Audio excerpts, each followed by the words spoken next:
नमस्कार. मराठा आरक्षणाचा प्रश्न हैदराबाद गॅझेटनं सुटला अशा स्वरूपाचं चित्र तयार झालेलं आहे. मग अशा परिस्थितीमध्ये मनोज जरांगे पुन्हा एकदा दिल्लीमध्ये चलो दिल्लीचा नारा देताना का पाहायला मिळत आहेत? का म्हणून मनोज जरांगे पुन्हा आक्रमक होत आहेत? मराठ्यांच्या अजून या पुढच्या मागण्या काय आहेत?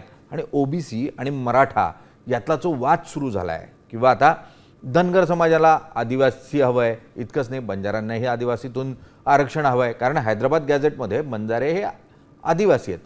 कितपत शक्य होईल या संदर्भात चर्चा करण्यासाठी आपल्याबरोबर थेट जोडले गेले आहेत ते स्वतः मराठा नेते, मराठा चळवळीचे अध्वर्यू म्हटले जाणारे मनोज जरांगे.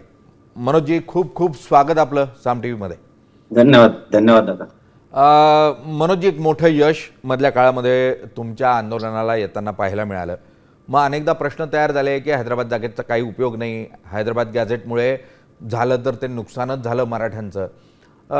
मात्र त्याच्यावर ओबीसी जे विरोधात गेले, कोर्टात गेले, कोर्टानंही त्यांचं म्हणणं ऐकून घेतलं नाही, याचिका फेटाळली. यावर तुमचं म्हणणं काय? हैदराबाद गॅझेटनं खरोखर मराठा समाजाचा फायदा झाला? बघा, आम्ही पूर्वी मराठवाड्यात होतो, आम्ही आंध्रात होतो. तेलंगणा आता त्याचं दुसरं राज्य झालं. तर हैदराबाद स्टेटमध्ये हा मराठवाडा होता. आमचं राहणं, आमच्या सगळ्या जमिनी, आमचं सगळं दळणवळण हे महाराष्ट्रात. आम्ही अखंड महाराष्ट्रात सहभागी झालो. परंतु आमचा रेकॉर्ड सगळा हैदराबाद मध्ये राहिला दादा. माझाच आवाज मला येतोय का? बंद आवाज बंद कराल, रिव्हर्स आवाज बंद करा. आणि आम्ही इकडे आल्यामुळं आमचा असा प्रॉब्लेम झाला की आमचा रेकॉर्ड सगळा हैदराबादला राहिला. जे म्हणतायत ना, समजा की काय फायदा झाला, काय तोटा झाला.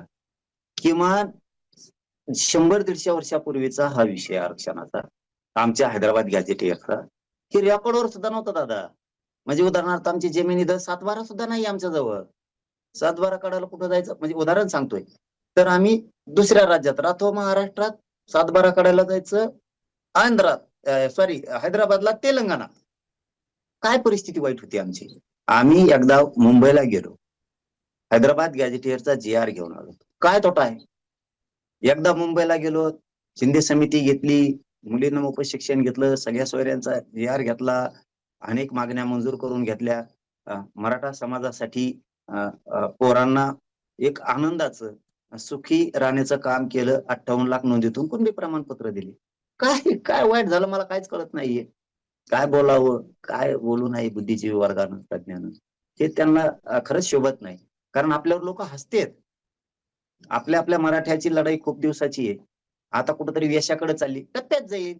हैदराबाद गॅझेटर लागू झालं तर आणखी थोडा टाइम लागू द्या ना, होईल ना. आपण कुठं मागं हटलो का? मॅनेज झालो का?